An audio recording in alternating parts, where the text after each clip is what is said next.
काल मोदीजींनी आवाहन केलेलं आहे की इंधनाचा वापर कमीत कमी करा, देशाची आर्थिक घडी सांभाळण्यासाठी मदत करा.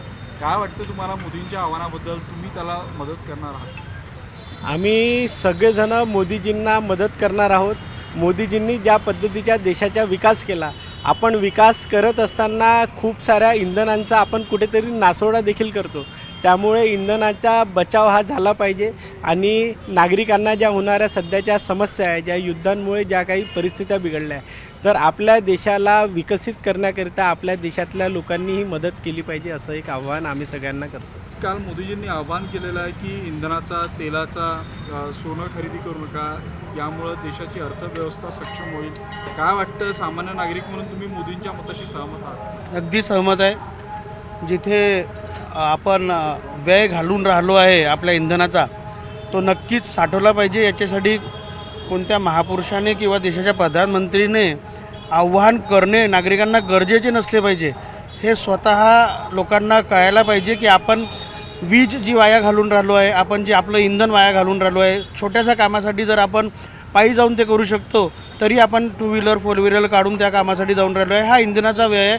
आज जागतिक स्तरावर ज्या प्रकारे एक मंदीचं वातावरण आलेलं आहे, युद्धाच्या या पेटात पूर्ण जग जळून राहिलेलं आहे आणि अशा परिस्थितीत जेव्हा इंधनाची कमी आपण बघितली आहे की अमेरिका आणि इराणच्या युद्धात इंधनाची कमी कशी इतर सगळ्या देशांना होणार आहे आणि समोर हे वाढलं तर होऊ शकते, तेव्हा इंधनाचं वाचव आपण कसा करता आला पाहिजे, सगळ्या नागरिकांची प्राथमिकता राहिली पाहिजे.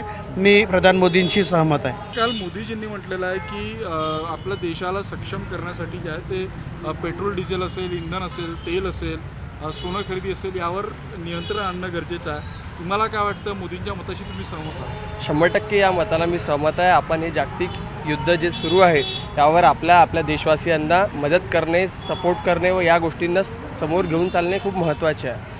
कसं आहे, तुटवडा आहे नाही, पण येणाऱ्या वेळात जर आपण या सगळ्या गोष्टींचं जोपासना व्यवस्थित केली, पेट्रोल आहे, हे जे आहे, विविध गॅस आहे, विविध कारणे, याला जर आपण घेऊन चाललं समोर, तर आपल्याला अशी समस्या निर्माण होणार नाही.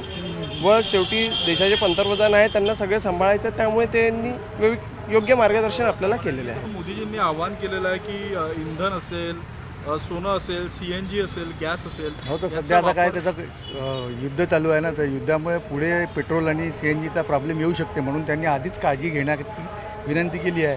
आणि आज तर डिक्लेअर केलं की वर्षभर सोनंसुद्धा परचेस करू नका म्हणून. तुम्ही सोनं परचेस करू नका आणि पब्लिक व्हेकल जे आहे, जसं मेट्रो ट्रेन आहे, बस आहे, या सेवा जास्तीत जास्त घ्यायला पाहिजे, जेणेकरून इंडिव्हिज्युअल व्हेकल जे आहे, कार वगैरे सारखे, ते जर वापरले नाही तर तेवढं पेट्रोल आपल्याला कमी. आपले आज पेपरमध्येही आलं आहे की 1% जरी तुम्ही सेव्ह केलं तरी बऱ्यापैकी पेट्रोल आपलं सेव्ह होऊ शकते.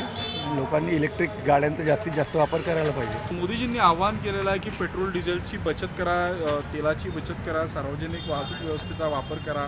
काय वाटतं तुम्हाला, तुम्ही या सगळ्या गोष्टींचं पालन कराल का, की मोदींच्या विरोधात असेल? नाही, मोदींचं पालन करू. प्रदूषण नाही झालं पाहिजे, यासाठी आपण समोर पुढाकार घेऊ.